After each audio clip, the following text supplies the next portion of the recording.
Good morning all student. कक्षा 9 subject science में हम पाठ पढ़ रहे हैं परमाणु की संरचना। लेसन नंबर 4 है आपका परमाणु की संरचना। परमाणु की संरचना तो नंबर 4 जो लेसन है परमाणु की संरचना में हम विभिन्न मॉडलों के बारे में पढ़ रहे थे।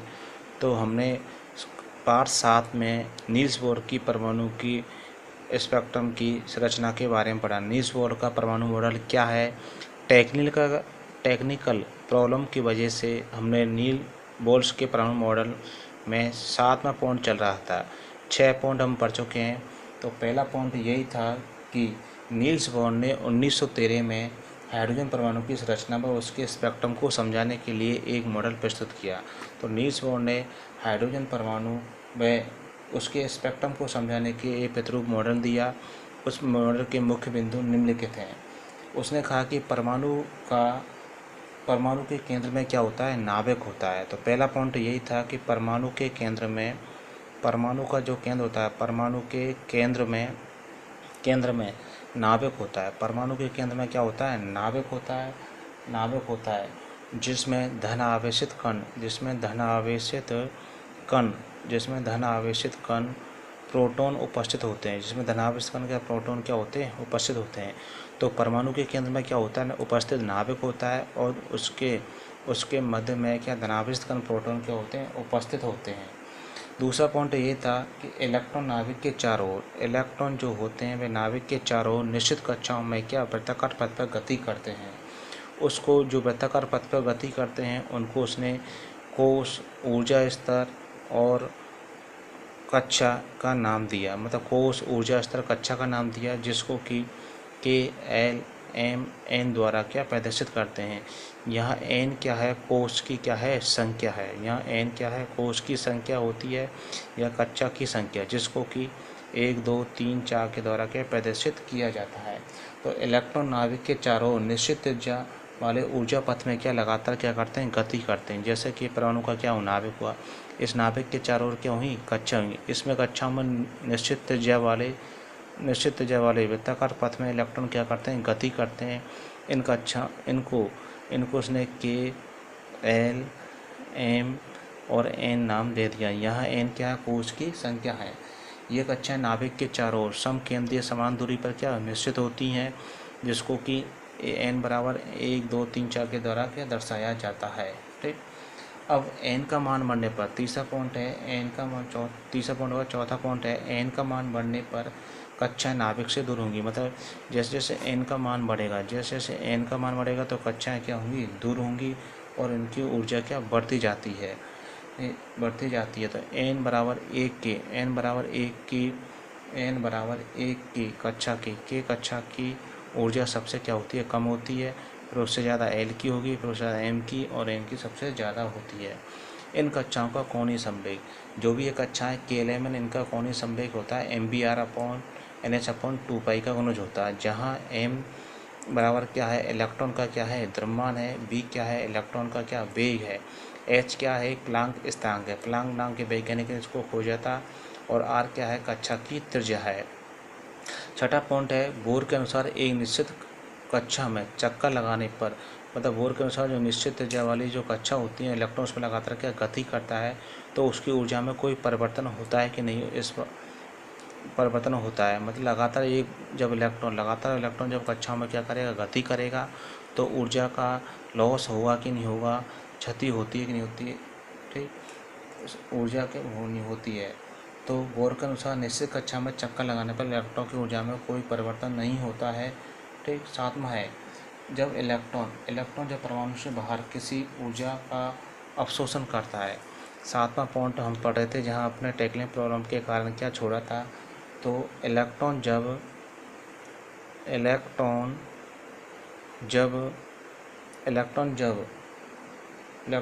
परमाणु के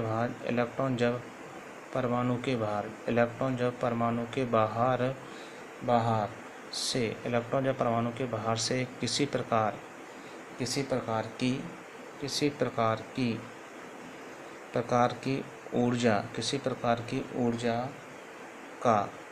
की ऊर्जा का अवशोषण करता है,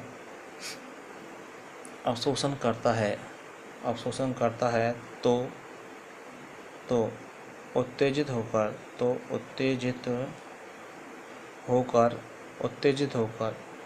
उच्च ऊर्जा स्तर में क्या चला जाता है, उच्च ऊर्जा स्तर में चला जाता है। तो वो कह रहा है कि इलेक्ट्रॉन जब परमाणु के बाहर किसी प्रकार की ऊर्जा का क्या करता है, अवशोषण, मतलब इलेक्ट्रॉन जब परमाणु के बाहर किसी ऊर्जा का क्या करेगा, अवशोषण करेगा, तो वह उत्तेजित होकर उच्च ऊर्जा वाले स्तर में क्या चला जाता है, उच्च ऊर्जा वाले चला जाता है। यदि उच्च ऊर्जा स्तर में चला जाता है, यदि इलेक्ट्रॉन की ऊर्जा का अवशोषण करता है तो उच्च ऊर्जा स्तर से वह निम्न ऊर्जा कक्षन में क्या आ जाता है। तो परमाणु के इलेक्ट्रॉन द्वारा इसकी ऊर्जा के अवशोषण ऊर्जा के रेखीय स्पेक्ट्रम का क्या होता है, निर्माण होता है।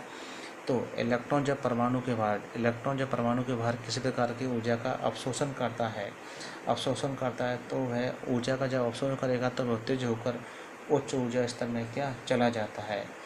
यदि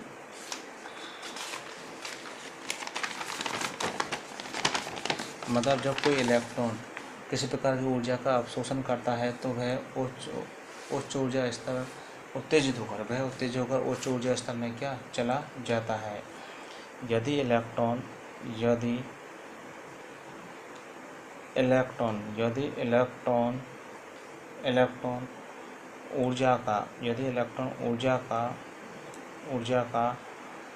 ऊर्जा का क्या करता है, ऊर्जा का उत्सर्जन करता है। यदि इलेक्ट्रॉन ऊर्जा का उत्सर्जन करता है तो वह उच्च ऊर्जा स्तर से निम्न ऊर्जा स्तर में क्या चला जाता है, उच्च ऊर्जा स्तर से निम्न ऊर्जा स्तर में क्या चला जाता है। मतलब जब ऊर्जा का क्या करेगा, जब ऊर्जा का अवशोषण करता है तो वह निम्न से किस में जाएगा, उत्तेजित होकर उच्च ऊर्जा वाले स्तर में क्या चला जाता है, उच्च ऊर्जा वाले स्तर में चला जाता है। मतलब जब इलेक्ट्रॉन ऊर्जा का अवशोषण करता है तो निम्न ऊर्जा स्तर से उच्च ऊर्जा स्तर में वो चला जाता है। अब जब ऊर्जा का क्या करता है, वो उत्सर्जन करता है। जब ऊर्जा का उत्सर्जन करता है तो वह उच्च ऊर्जा स्तर से निम्न ऊर्जा स्तर में क्या चला जाता है। इस प्रकार क्या इलेक्ट्रॉन का उत्सर्जन का क्या होता है, क्रम होता है। जैसे ये परमाणु का क्या हुआ, नाभिक हुआ। ये परमाणु का क्या है, नाभिक और नाभिक के चारों ओर क्या होती है, कक्षा होती है। इस प्रकार से ये अब इलेक्ट्रॉन क्या है, जब ऊर्जा का क्या करता है, जब ये आपका इलेक्ट्रॉन जब ऊर्जा का क्या करता है, अवशोषण करता है। अब ऊर्जा का ये क्या कर रहा है, अवशोषण करता है। अब जब ऊर्जा का अवशोषण करता है तो निम्न से किधर जाएगा, उच्च स्तर में चला जाता है। जब ऊर्जा का अवशोषण करेगा तो निम्न से क्या उच्च ऊर्जा स्तर में क्या चला जाता है। उच्च ऊर्जा और जब अवशोषण करता है तो निम्न से किधर जाएगा, उच्च ऊर्जा में जाएगा। और इलेक्ट्रॉन में जब उत्सर्जन करता है तो वह उच्च से निम्न कक्षा में क्या आ जाता है। ये आपकी क्या हुई, ये तो निम्न ऊर्जा स्तर हुआ, ये उच्च ऊर्जा स्तर हुआ। ये उच्च ऊर्जा स्तर, इसको बोलते हैं उच्च ऊर्जा स्तर। तो इस प्रकार नील्स बोर के परमाणु मॉडल की ये क्या हुई, 7 मुख्य बिंदु हैं। ठीक, और वह निम्न ऊर्जा स्तर, उच्च से कितना जाएगा, ये तो ऊर्जा का अवशोषण करता है तो ऊर्जा का जब अवशोषण करता है तो निम्न से कितना जाएगा, उच्च ऊर्जा स्तर में क्या चला जाता है। और इसी प्रकार ये परमाणु का क्या नाभिक हुआ, नाभिक के चारों का कक्षा है इलेक्ट्रॉन। अब जो ऊर्जा का क्या करता है, ऊर्जा का क्या करेगा, उत्सर्जन करता है। ऊर्जा का जब ये उत्सर्जन करता है तो यह निम्न से किधर जाएगा, उच्च ऊर्जा स्तर में चला जाता है। उच्च से निम्न स्तर ऊर्जा में आ जाता है। मतलब बात ये ध्यान रखनी है, जब इलेक्ट्रॉन नीचे वृत्ताकार पथ पर गति करता है तो ऊर्जा का जब अवशोषण करता है तो यह ऊर्जा का अवशोषण करता है तो निम्न से किधर जाएगा, उच्च ऊर्जा स्तर में क्या चला जाता है। अब जब ऊर्जा का उत्सर्जन करेगा तो यह उच्च से किधर आएगा, निम्न ऊर्जा स्तर में क्या आ जाता है, निम्न ऊर्जा स्तर में आ जाता है। इस प्रकार से ये क्या है, नील्स बोर परमाणु मॉडल की क्या है कि 7 मुख्य बिंदु है। अब नील्स बोर परमाणु के मॉडल की क्या है कमियां, नील्स बोर की कमियां, नील्स बोर परमाणु मॉडल की कमियां क्या क्या रही थी, 2 कमियां यह पूछता है। पहला है, यह है अधिक इलेक्ट्रॉन वाले, यह अधिक इलेक्ट्रॉन यह अधिक इलेक्ट्रॉन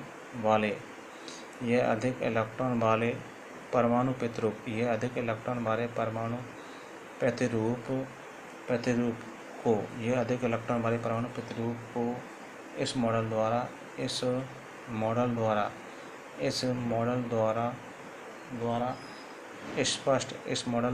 स्पष्ट नहीं कर सका, इस मॉडल द्वारा इसकी व्याख्या नहीं कर सका। मतलब अधिक इलेक्ट्रॉन वाले परमाणु प्रतिरूप की, मतलब यह अधिक इलेक्ट्रॉन वाले परमाणु प्रतिरूप की क्या व्याख्या नहीं कर सका। दूसरा है उच्च भेदन क्षमता, उच्च भेदन क्षमता वाले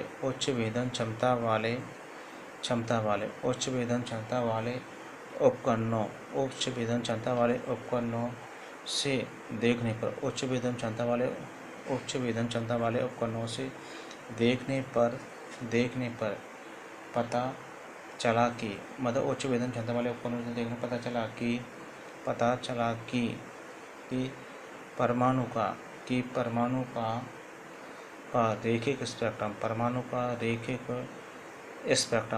का रैखिक स्पेक्ट्रम एक से अधिक परमाणु का रैखिक स्पेक्ट्रम एक से अधिक लाइनों में क्या बटा हुआ रहता है, एक से अधिक लाइनों में बटा हुआ रहता है। मतलब उच्च भेदन क्षमता वाले उपकरणों से देखने पर पता चलता है कि परमाणु का जो रैखिक स्पेक्ट्रम है वह एक से अधिक लाइनों में क्या बटा हुआ रहता है। मतलब एक से अधिक लाइनों में क्या बटा हुआ रहता है, जिसको स्पेक्ट्रम के नाम से क्या जाना जाता है, जिसका कारण बोर परमाणु स्पष्ट नहीं कर सका। तीसरा पॉइंट है इसकी कमियां, यह परमाणु द्वारा रासायनिक बंध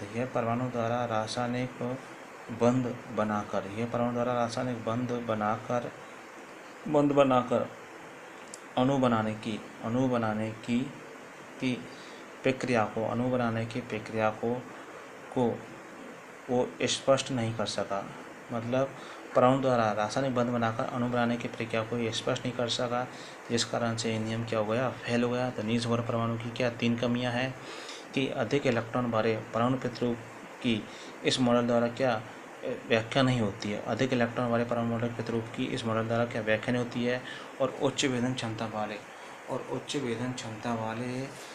वाले उपकरणों से देखने पर पता चलता है कि परमाणु का रैखिक स्पेक्ट्रम एक से अधिक लाइनों का क्या बना हुआ रहता है, एक से अधिक लाइनों का ये क्या बना हुआ रहता है। इस प्रकार यह परमाणु द्वारा रासायनिक बंध बनाकर अणु बनाने की प्रक्रिया को समझा नहीं जा सका। तो इस प्रकार नील्स बोर की परमाणु मॉडल की ये क्या है, 3 कमियां हैं। अब 3 मॉडल की कमियों के बाद में अब आपका आता है कि जैसे मैं कह रहा हूँ, जैसे किसी तत्व को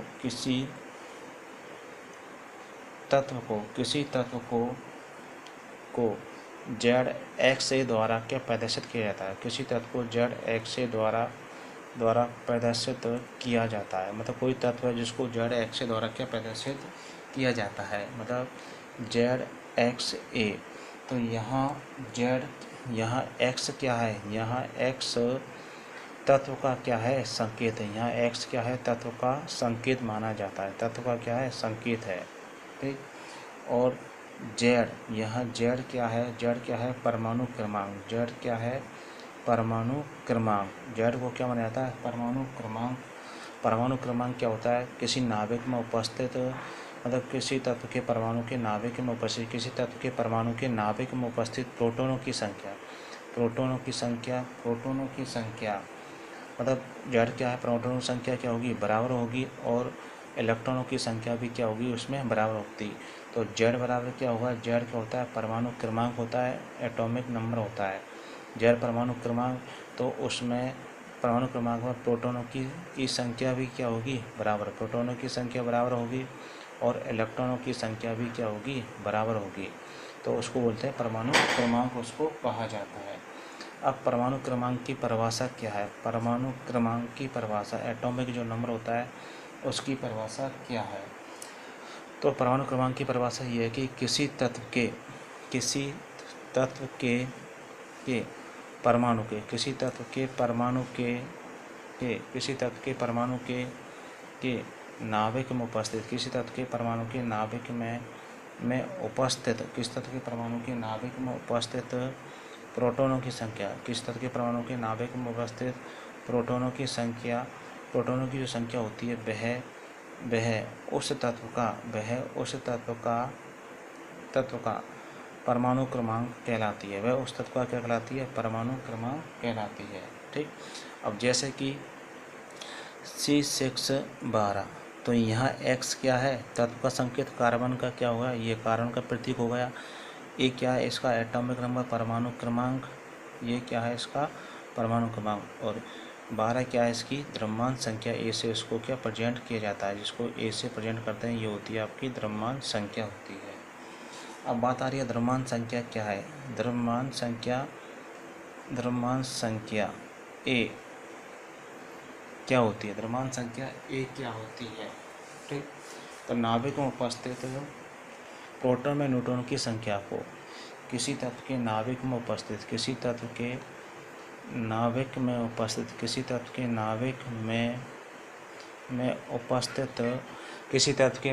उपस्थित प्रोटॉनों व न्यूट्रॉनों की संख्या किस तत्व के नाभिक में उपस्थित प्रोटॉनों व न्यूट्रॉनों की संख्या प्रोटॉन व न्यूट्रॉनों की जो संख्या होती है, संख्या को द्रव्यमान संख्या कहते हैं। किस तत्व के परमाणु के नाभिक में उपस्थित प्रोटॉन व न्यूट्रॉनों की संख्या को द्रव्यमान संख्या ए कहा जाता है। द्रव्यमान संख्या ए कहा जाता है। तो द्रव्यमान संख्या ए बराबर क्या हुआ? ए बराबर हुआ Z+N मतलब द्रव्यमान संख्या ए बराबर हुआ Z+N। Z क्या है? यहाँ प्रोटॉनों की संख्या प्लस न्यूट्रॉन संख्या। प्रोटॉन व न्यूट्रॉन संख्या के योग को ही क्या बोलते हैं? द्रव्यमान संख्या कहते हैं। यदि न्यूट्रॉनों की संख्या निकालनी है तो क्या हो जाएगा? ए माइनस क्या हो जाता है? Z हो जाता है। ए माइनस क्या होगा? Z हो गया। जैसे 7 नाइट्रोजन 14। ठीक। जैसे नाइट्रोजन परमाणु है, ये नाइट्रोजन परमाणु अपन को क्या निकालना है? प्रोटॉन, इलेक्ट्रॉन और न्यूट्रॉनों की संख्या क्या निकालनी है? न्यूट्रॉनों की संख्या अपन को निकालनी है। नाइट्रोजन परमाणु में प्रोटॉन न्यूट्रॉनों की संख्या लाते हैं। अब प्रोटॉन की संख्या क्या होती है? 7, परमाणु क्रमांक 7 होगा। इलेक्ट्रॉनों की संख्या कितनी हुई? जितने प्रोटॉन भर जाते हैं उतने ही क्या होंगे? न्यूट्रॉन होंगे। और न्यूट्रॉन संख्या किस प्रकार निकालते हैं? न्यूट्रॉन मतलब ए माइनस जेड, मतलब द्रव्यमान संख्या में से क्या घटा दो? परमाणु क्रमांक। तो द्रव्यमान संख्या 14 में से कितना घट गया? 7 गया। और 14 माइनस 7 बराबर कितना हो गया? 7 आ गई। तो प्रोटॉन संख्या 7, इलेक्ट्रॉन संख्या 7 और द्रव्यमान संख्या 7 या न्यूट्रॉन संख्या 7 होती है। इस प्रकार से हम किसी भी तत्व का निकाल सकते हैं। जैसे कि सोडियम 11, सोडियम Na11, तो इसका एटॉमिक नंबर और परमाणु भार क्या याद होना आवश्यक है। अब सोडियम परमाणु का प्रोटॉन संख्या, इलेक्ट्रॉनों की संख्या, न्यूट्रॉनों की संख्या अपन को निकालनी है। न्यूट्रॉनों की संख्या निकालनी है। अब जितने प्रोटॉन होंगे उतने क्या इलेक्ट्रॉन बढ़ जाएंगे। प्रोटॉन संख्या कितनी है? 11 क्रमांक, उतने क्या इलेक्ट्रॉन होते हैं। और न्यूट्रॉन संख्या निकालने के लिए क्या होता है? ए माइनस जेड, मतलब 23 में से क्या घटा दो? 11 घटा दिया। अब 23 में से 11 गए तो कितने बचे? 12। तो न्यूट्रॉन संख्या कितनी हुई? 12 हुई। तो प्रोटॉन 11, न्यूट्रॉन कितने? इलेक्ट्रॉन 11 और न्यूट्रॉन कितने? 12 हुए। ठीक। इस प्रकार से क्या है, किसी तत्व की द्रव्यमान संख्या, न्यूट्रॉन संख्या, प्रोटॉन संख्या को अपन निकाल सकते हैं। ठीक। तो हमने आज की वीडियो में टेक्निकल प्रॉब्लम के कारण पार्ट 7 में नील्स बोर के परमाणु के मुख्य बिंदु जो रह गए थे उनको समझा है। ठीक। नील्स परमाणु मॉडल की व्याख्या के 7 बिंदु हैं और 3 क्या हैं? कमियां हैं। तो बोर्ड के प्रश्न में मुख्यतः में 2 कमियां पूछता है। उसके बाद में हमने कुछ तत्वों के बारे में, मतलब परमाणु क्रमांक की परिभाषा क्या होती है, एटॉमिक नंबर क्या होता है, द्रव्यमान संख्या क्या होती है, किसी तत्व के परमाणु में प्रोटॉन व न्यूट्रॉन व इलेक्ट्रॉनों की संख्या निकालने के लिए जो सूत्र होता है उसका किया था। द्रव्यमान संख्या की परिभाषा है। द्रव्यमान संख्या को ए से प्रेजेंट करते हैं, जबकि परमाणु क्रमांक को जेड से प्रेजेंट किया जाता है। एन को न्यूट्रॉन की संख्या से क्या प्रेजेंट किया जाता है। तो इस प्रकार हमने आज की वीडियो में नील्स बोर परमाणु मॉडल की व्याख्या के मुख्य 7 बिंदु समझे हैं, जो टेक्निकल प्रॉब्लम के कारण क्या कल रह गए थे। और द्रव्यमान संख्या क्या होती है, परमाणु संख्या क्या है। अब जैसे कि और दूसरे तत्व के हम निकालते हैं, जैसे मैग्नीशियम क्या है? Magnesium 12, magnesium 12। तो मुख्य द्रव्यमान संख्या निकालने के लिए, प्रोटॉन संख्या निकालने के लिए, इलेक्ट्रॉन संख्या निकालने के लिए उसका एटॉमिक नंबर याद होना और परमाणु भार याद होना क्या आवश्यक है। 12 तो इसका क्या है, परमाणु क्रमांक है। 24 क्या है, इसकी की संख्या है, परमाणु भार की संख्या है। तो प्रोटॉनों की संख्या कितनी हुई, 12 हुई। जितने प्रोटॉन भरे जाते हैं उतने क्या इलेक्ट्रॉन भरे जाते हैं। अब न्यूटन संख्या निकालने के लिए क्या होता है, ए माइनस क्या होता है, जेड। द्रव्यमान संख्या में से क्या घटा दो, द्रव्यमान संख्या में से अपन ने घटा दिया परमाणु क्रमांक, तो द्रव्यमान संख्या कितनी हुई, 24 में से 12 गए तो कितने बचे, 12 बचे। ठीक, इस प्रकार प्रोटॉन, इलेक्ट्रॉन और न्यूट्रॉन संख्या को अपन क्या निकाल सकते हैं। तो आज की वीडियो में हमने नील्स बोर परमाणु के मुख्य बिंदु पढ़े हैं और द्रव्यमान संख्या, परमाणु क्रमांक के बारे में जानकारी प्राप्त की है। अगली वीडियो में हम सम इलेक्ट्रॉनिक सीरीज क्या होती है, संभारित क्या होता है, समस्थानिक के बारे में पढ़ेंगे। Thank you.